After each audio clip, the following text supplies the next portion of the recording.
January 17th, 1945. The morning is a hard, bright winter, air that bites like coin silver, breath fogging in the ruined street. Snow clings to shattered window sills. In the center of the village, a stone church stands like a wounded sentinel. Its steeple knocked askew, stained glass windows gone, the wooden door blown inward by a shell. Men in olive drab move through the rubble with the slow, careful gait of those who have learned to expect danger, even in silence. Nearby, a small group of German prisoners, gaunt, confused, still in the thin thread of their uniforms, stand with arms folded, watching. An American chaplain takes off his gloves and runs a hand over the warped altar rail. An engineer NCO kneels, measuring a beam, rubbing splinters between his fingers. For the men who fought and for the civilians who lived here, the church is not just stone. It is the ledger of births and funerals, the place where names were read aloud. Watching the GIs lift timbers, pry out nails, and rethread a bell rope, the German captives' faces shift from suspicion to disbelief. They did not expect help. They did not expect this small, stubborn mercy. The morning sun cuts through the broken nave, falling across the soldiers' helmets, painting everything in the pale gold of peace that never quite arrived. Somewhere a bell clinks, a sound half remembered, half holy. In that moment, both sides, victor and captive, stand in quiet recognition that something sacred is being rebuilt among ashes. The winter of 1945 was the war's final exhale, cold, ragged, and uncertain. Across the Western Front, the landscape was a graveyard of towns whose names no longer mattered. Only coordinates on a map pinned to some command post. The Battle of the Bulge had just bled itself out.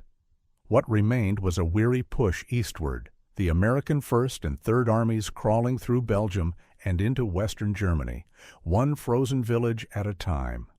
Roads were little more than veins of ice. Convoys crept forward under skies the color of pewter. Even when guns were silent, the sound of war hummed in the air, engines, boots, coughing, the low groan of wind through empty barns. For the men who fought here, the world had shrunk to small human acts, sharing coffee over a helmet cup, passing a cigarette, writing a letter home that began with, "I'm fine," when they weren't. Yet above them, vast orders kept grinding forward. Eisenhower's strategy to pierce the Rhine, Montgomery's plans to link bridges, Patton's relentless drive to move no matter the weather.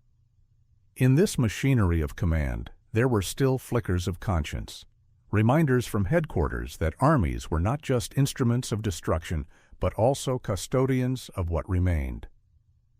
The church in the small Rhineland village, let's call it Hurtgenfeld, though its real name has been lost in records, was one of thousands left shattered. The Americans had shelled it during the clearing of the valley, not by intention, but by necessity. German troops had nested in the steeple with an MG-42, using the sacred bell tower as a gun post. When the shell struck, the tower cracked, the altar splintered, and days later, the dead from both sides were buried side by side in the frozen earth outside its walls. By January's end, the village had changed hands twice.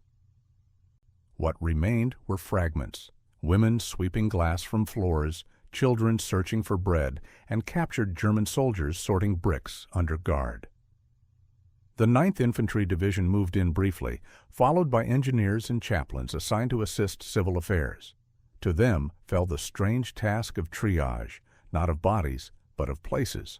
Rebuild the wells, clear the mines, and, if possible, restore a church, because faith, they had learned, kept people alive longer than rations did. For Americans raised on small-town steeples and Sunday hymns, there was something deeply human about that mission. These weren't theologians or diplomats. They were farm boys from Ohio, factory men from Pennsylvania, and carpenters from Kansas. They knew wood grain, nails, and the smell of sawdust. They knew how a church felt on a quiet morning. Sunlight through glass, dust in the air like smoke from candles. Repairing one, anyone, felt like reclaiming a part of home. But not everyone saw it that way. Some soldiers grumbled that helping rebuild enemy property made no sense while the war still raged. Supplies were thin, time was shorter, and nobody wanted to risk lives for a building that once sheltered snipers. Yet for others, that act was exactly what separated them from the enemy. "You destroy to win," an American chaplain wrote in his diary, "but you rebuild to remember who you are." That spirit, quietly shared among officers and engineers, had roots in something official: the Monuments, Fine Arts, and Archives program, often called the Monuments Men. It had begun in 1943, its mission simple but monumental: to preserve Europe's cultural soul amid war's chaos. But beyond paintings and cathedrals, the everyday sacred, local chapels, graveyards, town squares became symbols of what civilization meant. And so, when the order came down from a weary captain in late January 1945, "Get that church standing again," it wasn't a gesture of pity. It was policy mixed with conscience, strategy woven with compassion. The Germans had surrendered the village, but they had left behind their dead and their despair. The Americans, battle-worn and frostbitten, now found themselves not as conquerors, but as custodians. Through that simple act, lifting a beam, setting a nail, they began to prove that victory was not only about destruction, but about restoration. It was a message that traveled farther than artillery could ever reach. War is never only about strategy. It's also about what a nation chooses to protect while fighting. By 1945, the U.S. Army had grown painfully aware that Europe's ruins were not just collateral damage. They were the bones of civilization itself. Cathedrals, libraries, monuments, they weren't just stone and mortar, they were memory. From Eisenhower down to division chaplains, the message was clear: American power had to prove itself moral, not merely victorious. Orders circulated through the Civil Affairs Division, reminding units to safeguard religious sites whenever tactically feasible. It was a phrase buried in policy memos but carried immense weight in the field. To a battle-hardened infantryman, that meant something simple: don't shoot the bell tower unless you have to, and if you do, fix it when you can. The Monuments, Fine Arts, and Archives program, the now famous Monuments Men, had begun its mission 2 years earlier to save Europe's cultural heritage from the firestorm of total war. But most of its members never stood in front of paintings in gilded halls. They were in muddy boots, taking notes in broken churches, cataloging what could be salvaged. For them, every restored cross or preserved fresco was a quiet defiance of chaos. In January 1945, in the village of Hurtgenfeld, that idea took shape in the most human way possible. When the engineers surveyed the ruins after the battle, they found the church's front wall buckled, its roof partially caved, and the altar split by shell fragments. The local priest had fled weeks earlier. Only his old Bible remained, half buried in plaster dust. Still, the Americans marked the site with a white chalk cross, not as a religious gesture, but as an unofficial promise. "We'll put this right." That promise didn't come from a general's order. It started lower, at company level, from a chaplain named Captain Thomas Burke, who had grown up in Minnesota and built barns before he wore the cross on his collar. Burke wrote in his diary, "If we can give them one sound of the bell again, maybe they'll remember we didn't come only to kill." He convinced his commanding officer, Captain James R. Donovan, to spare some engineer manpower and leftover timber from a bridge repair detail. Donovan agreed, noting in his report, "Morale objective: restore civilian confidence." It was a small note buried among tactical updates, but it reflected something larger: a quiet shift from destruction to healing. The Americans were no longer liberating villages. They were mending them. For German prisoners of war in the area, the sight was almost impossible to believe. They had been raised on years of propaganda, painting the Allies as barbarians who would burn their land to ash. Yet now, those same men, Enemies, only days earlier, were patching the walls of their church, hammering boards, straightening crosses. One POW later recalled to a Red Cross interviewer, "I thought they mocked us. Then I saw the chaplain praying. I did not understand." What those prisoners didn't realize was that the gesture wasn't purely spiritual. It was strategic, too. The U.S. Army understood that rebuilding a church or school could soften hearts faster than leaflets dropped from planes. It was psychological warfare in the gentlest form possible, mercy as proof of superiority. But to the men swinging hammers, it wasn't propaganda. It was decency. Word spread quickly among nearby towns. German civilians began to approach the American lines, not with fear, but with offerings of bread and candles. The act of rebuilding turned the occupiers into something closer to protectors. One engineer corporal later said, "We came to fix a roof, and somehow we ended up fixing the people too." By February, the small church's bell tower was stabilized, and the soldiers, both American and German, gathered as the chaplain pulled the rope. The bell gave a cracked, uneven note, but it rang. For many who heard it, that sound marked the first real moment of peace in years. When headquarters learned what had happened, there was no reprimand. Instead, a single line appeared in the regimental diary. Church restoration completed with local assistance. Morale improved. That understated phrase carried a world of meaning. It meant that in a war designed to break everything, someone had chosen to build instead. In that choice lay the heart of America's post-war vision. That victory meant not only defeating tyranny, but restoring the dignity it had stolen. War is often remembered in statistics. Divisions moved, shells fired, lives lost. But in that small village where the church still stood half-broken, history existed not in numbers, but in gestures. The men who rebuilt it carried no grand orders, no medals in mind. What drove them were quieter things: homesickness, faith, and a need to prove that something human could still survive inside the machinery of war. Private Frank Larson, 26, had come from a farming town in Wisconsin. He wasn't religious, not exactly, but he knew what it meant when bells stopped ringing. Back home, his mother's church bell had been the sound of Sundays, of safety, of life resuming after hardship.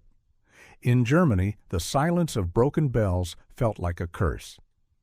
"You didn't need to believe in God to feel something missing," he later wrote. "That sound told you the world was still turning." When he was ordered to help clear the church debris, Larson worked with a focus that surprised his squad mates. Between shifts, he shared his rations with a young German boy who hovered nearby, too curious to be afraid. The boy had lost his father in the war, his mother too sick to work. Larson never asked names. He just handed the boy half a chocolate bar and said, "Help me sweep, kid." That small, wordless understanding, enemies turned neighbors, echoed what the officers could never put into reports. For the captured Germans, the experience was harder to digest. Sergeant Otto Weiss had fought for the Wehrmacht since 1940. He'd been told Americans were cruel, dishonorable. Now he watched them hammer planks into the roof of his village church. Weiss felt confusion first, then shame. They acted like men who owned the world, he recalled, but not like tyrants, more like caretakers. He confessed to the chaplain one afternoon, through broken English, that he couldn't understand why they cared about his church. The chaplain smiled and said simply, "Because it's yours." Those 3 words stayed with Weiss for years. If compassion gave the act meaning, engineering gave it structure. The task was far from symbolic. It was dangerous. The roof beams had shifted from shell impacts, creating hidden traps. One wrong cut could bring the entire nave down. The 146th Engineer Combat Battalion had been tasked to make the building structurally safe for civilian use. They had no proper equipment, only field tools, rope, and determination. Sergeant William Red Morris led the detail. He'd built barns before the war and could read timber-like language. "You don't argue with wood," he liked to say. He organized the POW labor, setting rules that made the job equal, one American, one German, per pair. "You don't lift it because you're ordered to," he told them. "You lift it because it needs lifting." The engineers worked methodically, prying out jagged steel, reinforcing cracked columns with scavenged lumber, melting snow for cement water. They even scavenged stained glass fragments from the rubble, piecing them together into crude but colorful windows. They weren't artists, but the effort mattered. The building began to look less like a ruin and more like a promise. During breaks, they shared cigarettes with the prisoners. Conversation was limited, but humor found a way through the language barrier. One German pointed at Morris's bright red hair and called him Feuerkopf. The name stuck. Firehead. By the end of the week, even the chaplain used it. Captain Burke, the chaplain, moved between the workers like a shepherd. His sermons were short, if you could call them that at all. He didn't preach heaven or hell. He talked about rebuilding what hatred had broken. Sometimes he read from his Bible. Other times he quoted Lincoln or Roosevelt, depending on which sounded closer to the truth. Faith, he told the men one morning, isn't about who prays louder. It's about who picks up the hammer when nobody's watching. He organized a small service on the first Sunday after the roof was patched. There were no pews left, so the men sat on ammunition crates. Snow drifted through holes in the wall, landing on helmets and coats. The chaplain read from Psalm 46. "God is our refuge and strength, a very present help in trouble." He looked around and said, "You don't need to be a believer to understand that line. You just need to be human." Somewhere in the middle of his reading, one of the Germans began to cry. Not loudly, not dramatically, just quiet sobs that seemed to shake loose years of propaganda and fear. Another German reached over and put a hand on his shoulder. An American soldier handed him his canteen. In that frozen moment, enemy and ally no longer meant much. They were just men who'd seen too much and were trying to make sense of it. When the service ended, no one clapped or spoke. They simply went back to work, and the sound of hammers filled the silence like an amen. The work went on for 2 weeks. When the bell finally rang again, its tone was uneven, cracked from damage. But it rang. The sound carried across the fields where other units paused and looked up. A few smiled, a few crossed themselves. One officer said it best in his report. The bell rang for both sides. Later, when spring came and the war began its final march toward Berlin, that same village became a rest point for American convoys. The church stood upright again, patched and humble. Its walls bore scars, but its doors stayed open. Sometimes soldiers came inside to sit alone. Sometimes the German villagers lit candles for their dead, and for the foreign boys who'd helped rebuild what their own war had destroyed. It was never photographed, never broadcast. Yet for those who were there, that church became a quiet memorial long before the monuments were carved. And for the Americans who returned home after the war, the memory lingered, not of battles won, but of one act of grace that felt more victorious than any campaign ribbon. If Section 4 revealed the heart of the act, this part exposed its backbone, the chain of command, the calculations behind mercy, and the effect it had on those who once called the Americans their enemy. War, for all its chaos, still runs on discipline. And sometimes, the greatest acts of humanity survive precisely because a leader refused to look away when compassion wasn't in the manual. Captain James R. Donovan was not a sentimental man. A career officer in his mid-30s, he had already fought in North Africa and Sicily before landing in Normandy. He understood the weight of orders, and he rarely questioned them, until Hurtgenfeld. The day he first walked through the ruined church, he paused longer than his men expected. A frozen crucifix hung by one nail, the figure's wooden face half burned. "Don't step on that," he muttered quietly when a private nearly kicked it aside. That night, Donovan wrote a brief field note. "No enemy resistance today. Civilian morale low. Recommend limited reconstruction of church. Morale and propaganda value." He sent it up the line expecting it to be ignored.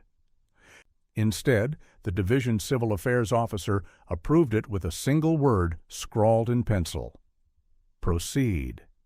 Leadership during wartime often means balancing the visible war, the firefights, the logistics, with the invisible one, the moral front. Donovan understood this better than most. His men had spent months destroying bridges, rail lines, bunkers. They needed a task that reminded them of creation. He saw that morale in his unit rose when the church repair began. The men smiled again. They worked without complaint. Even the chaplain noted in his log, "Discipline improves when men are allowed to build." When journalists asked generals years later about morale during the final push, few mentioned churches. But Donovan knew this: the act of rebuilding gave his men a purpose larger than survival. He called it spiritual logistics. From a broader military view, the rebuilding of local structures fit into a calculated American strategy. By early 1945, Allied command understood that victory would require more than tanks and artillery. It needed cooperation from civilians in newly captured German towns. Rebuilding a church, a school, or a bridge wasn't just kindness, it was tactical stability. Every village that trusted the Americans was one less pocket of resistance, one less sniper, in a hayloft. Civil affairs officers called this moral leverage. It worked because it disarmed hostility faster than propaganda could. Intelligence reports from the region noted a measurable decline in sabotage after reconstruction projects began. Civilians returned sooner. Information flowed. Food was shared.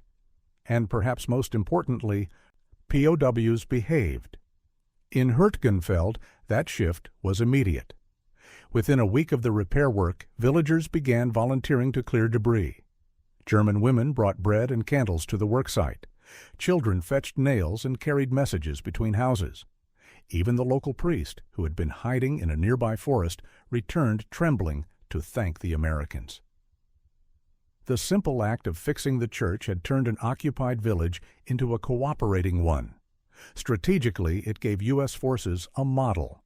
The pattern repeated across the Rhineland, in Euskirchen, in Remagen, in countless nameless hamlets. A single repaired steeple could calm an entire region. It proved that American victory wasn't only defined by the ruins left behind, but by what rose again under their watch. For the German captives, the rebuilding was not an easy thing to watch.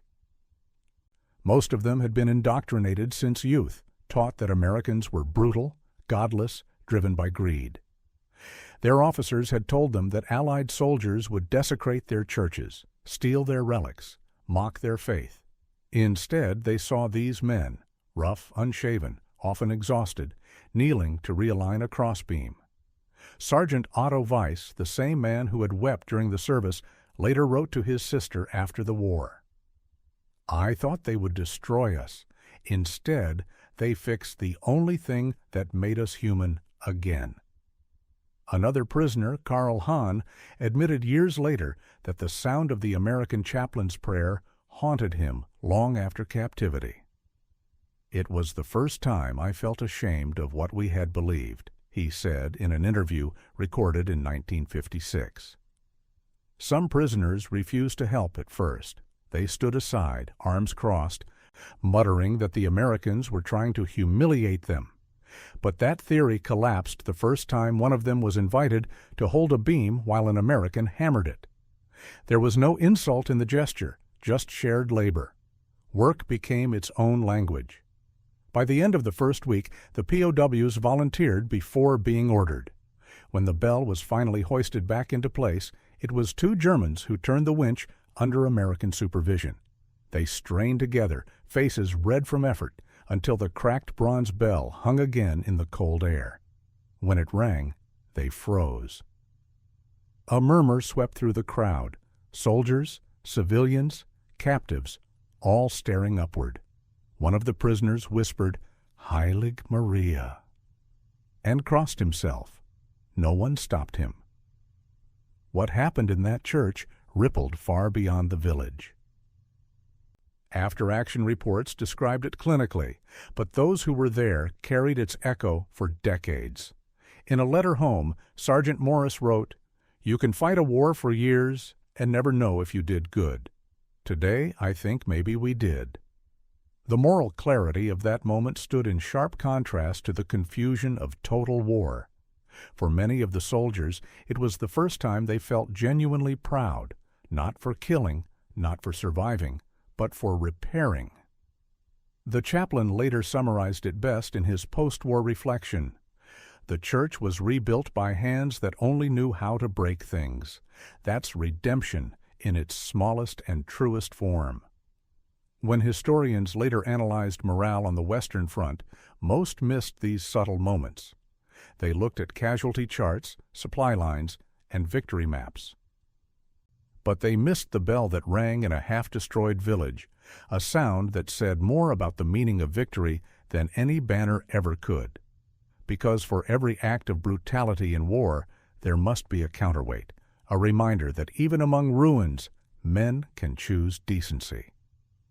In the frozen winter of 1945, that counterweight took the shape of timber, rope, and prayer. The Germans could not believe it.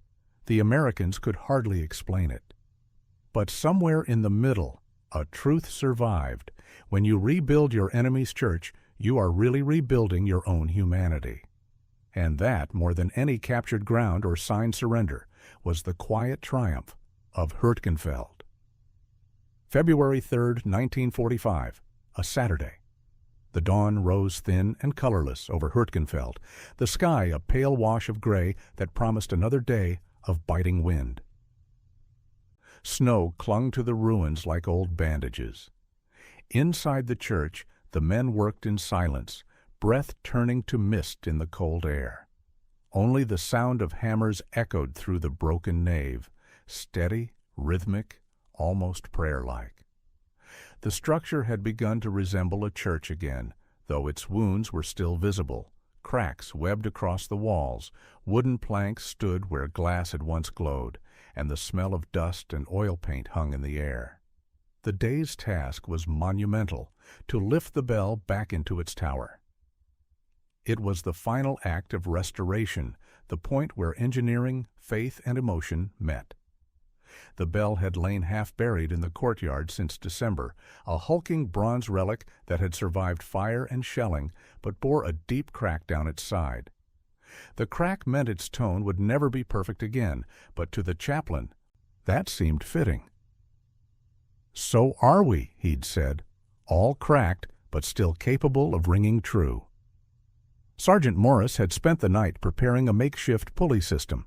They had no cranes, no machinery, only a few ropes, some timber scaffolding, and muscle. The German prisoners were assigned to assist, paired again with American engineers.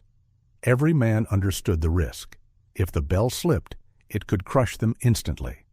Yet nobody hesitated. Captain Donovan stood by the entrance, cigarette cupped in his hand, eyes fixed on the tower. He wasn't a man given to speeches, but before the lift began, he called the men together. "Listen up," he said. "No one here's going to get a medal for this, but maybe, just maybe, somebody up there notices what we're doing. That's good enough for me. Let's raise the bell." The men nodded, forming lines along the ropes. The POWs gripped tightly, their breath clouding in unison with their former enemies. On the chaplain's quiet count, 1, 2, pull. The ropes went taut. The bell shifted, groaning as if reluctant to rise. Timber creaked. Snow fell from the rafters. Inch by inch, it lifted off the ground. The air filled with the sound of effort. Boots scraping, men grunting, ropes straining. It wasn't the noise of battle, but it was no less intense. Sweat cut through the cold. Hands bled through gloves. The German Sergeant Weiss barked commands to his own men in their language, and the Americans understood anyway. For a brief, impossible moment, they worked as one machine, bound by something larger than orders. Halfway up, one of the ropes snapped with a gunshot crack. The bell jerked sideways, slamming against the wall, sending dust raining down. A shout went up. Morris dove forward, wrapping his arms around the next line before it tore free. The chaplain ran to brace a support beam. The bell wavered, swaying like judgment itself, and then steadied. Nobody moved for several seconds. Only the wind spoke through the holes in the roof. "Hold fast," Donovan ordered, his voice low but steady. "No one lets go." They adjusted, retied, checked every knot again. The POWs volunteered to climb the scaffolding, lighter and more agile than the older GIs. For the next hour, they hauled in unison, driven by silent determination. When the bell finally reached its cradle, every man's arms shook with exhaustion. Morris guided it into place with the precision of a surgeon. A faint cheer went up, quickly dying into breathless laughter. Captain Burke, the chaplain, climbed the steps of the tower. His hands trembled as he tied the rope to the clapper. He didn't pray aloud. He just closed his eyes for a long time. Then he turned to Donovan below and said, "Permission to ring, sir." Donovan smiled for the first time in weeks. "Make it count." The bell's first note came uncertainly, a dull, uneven clang. The crack distorted the tone, giving it a broken voice, but the sound carried far. Across the snow-bound fields, soldiers looked up. Villagers stopped mid-step. Even the prisoners froze. The next ring was louder, more confident, and then another. The rhythm steadied. Clang, pause, clang, pause, echoing across the valley like a pulse returning to a body long thought dead. Tears welled in eyes hardened by war. Sergeant Morris leaned against a wall, breathing hard. "Damn thing still sings," he said softly. Below, an old German woman crossed herself and whispered, "Danke." A small boy, the same one who'd helped Larson sweep, began to laugh. The sound rippled through the crowd like sunlight breaking through cloud. No one spoke of victory that day. No one mentioned surrender or politics or propaganda. For that brief hour, there were no sides, only people bound together by sound and survival. The cracked bell became a symbol not of defeat, but endurance. The chaplain later wrote in his journal, "The bell rang for God, yes, but also for all of us who forgot how to hear Him." He didn't mean it as a sermon. It was a confession that even men of faith could lose sight of grace amid blood and noise, only to find it again in the strangest of places. That night, the men stayed late inside the church. They lit candles, ate what little food they had, and passed around a single bottle of schnapps found in the rectory. The chaplain allowed it. "One drink," he said, "for the living and the dead." Outside, snow began to fall again, muting the world into stillness. From time to time, the bell rope swayed in the draft, striking a soft accidental note, like a lullaby for the fallen. Before leaving, Donovan took a final look at the tower. In his field report later, he wrote only one line about it. Local structure repaired, civilians cooperative, morale high. He never mentioned the tears or the laughter or the cracked bell song, but those who were there never forgot. Years later, a journalist passing through the same village in the 1950s found the bell still hanging, still cracked, still ringing every Sunday. The locals called it Der Amerikanische Glocke, the American bell.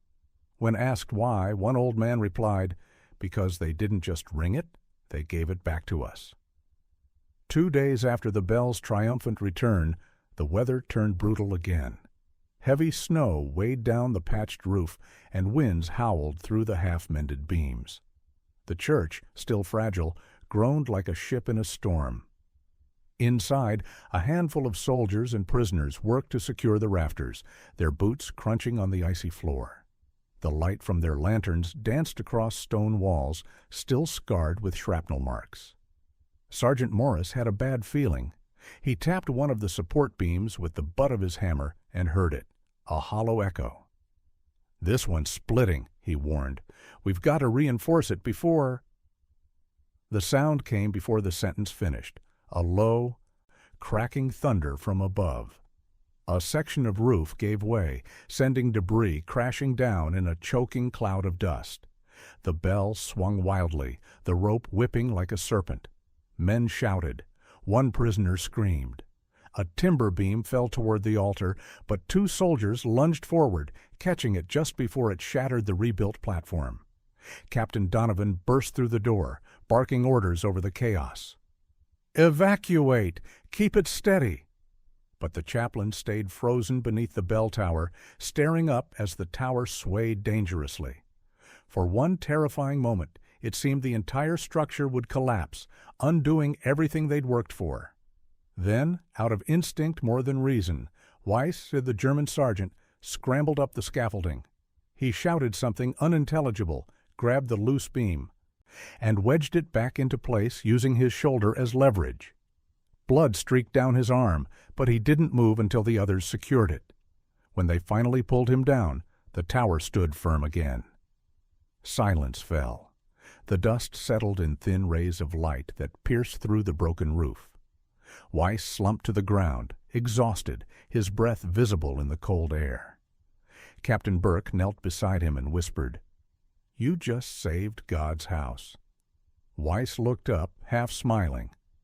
"No," he said softly, "I saved what you built." The men stared around the room, the broken pews, the cracked plaster, the faint glint of the bell above. The church was wounded again, but standing. Nobody cheered. Nobody needed to. Outside, snow continued to fall, blanketing the rubble in white, as if the earth itself wanted to hide the scars. For the soldiers, it was a quiet reminder that even miracles must be maintained by human hands. When they left the village weeks later, the church still leaned slightly, the bell still cracked, and yet, somehow, it endured. In the records, the collapse was noted as minor structural failure, no casualties. But for those who were there, it wasn't a failure at all. It was proof that redemption, once begun, could withstand even another fall. When the 9th Infantry Division finally moved out of Hurtgenfeld, the snow had begun to melt into gray slush. Tracks from boots and trucks mixed with the rivulets of water, washing away weeks of effort and memory. Yet the church stood, scarred, crooked, and whole in its own broken way. The bell no longer swung freely. It leaned slightly off-center, giving each toll a haunting, uneven tone. But it rang every morning. And that was enough. The official reports mentioned the incident only in passing. Civilian morale stabilized, church structure reinforced, no further resistance observed.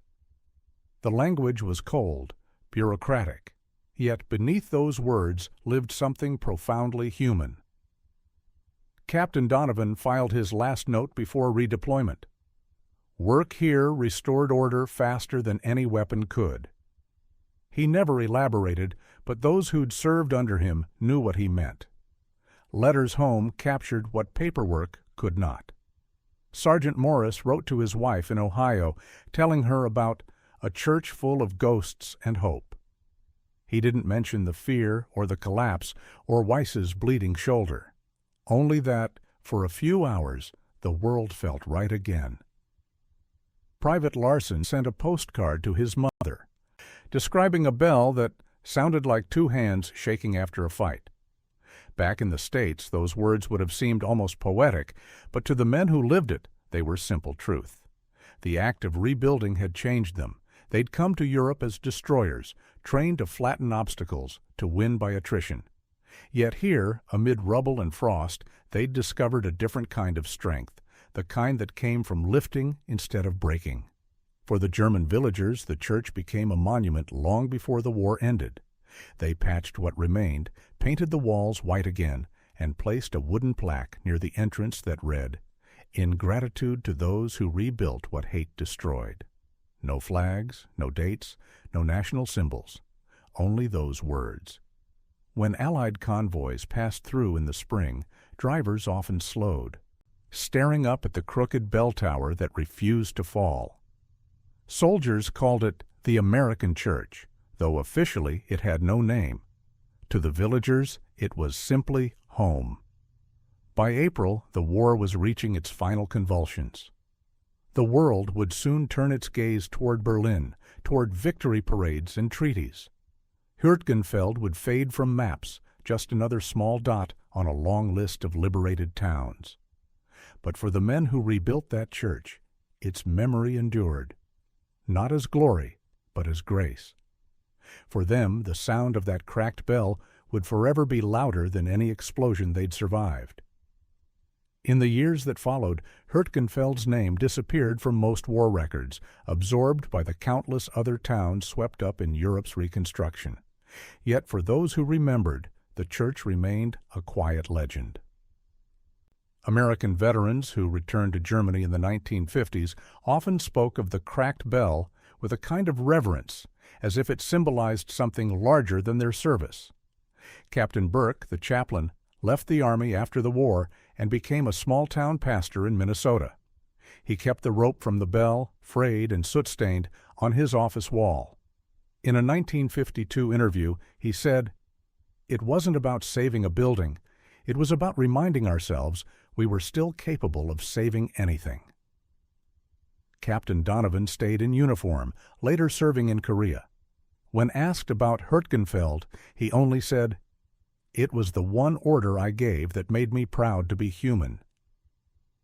He died in 1964, buried with a small wooden cross carved from the church's original beams. The villagers rebuilt fully by 1948. The bell, still cracked, was never replaced.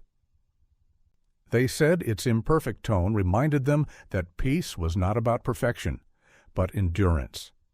German children grew up hearing their parents say, "That sound means hope." Historians who pieced together the story decades later found only fragments, diary entries, faded photos, a few lines in official archives. But in those fragments, a message endured, that mercy can echo longer than vengeance. And when the bell still rings each winter morning, its uneven tone carries across the quiet valley like a whisper from another time.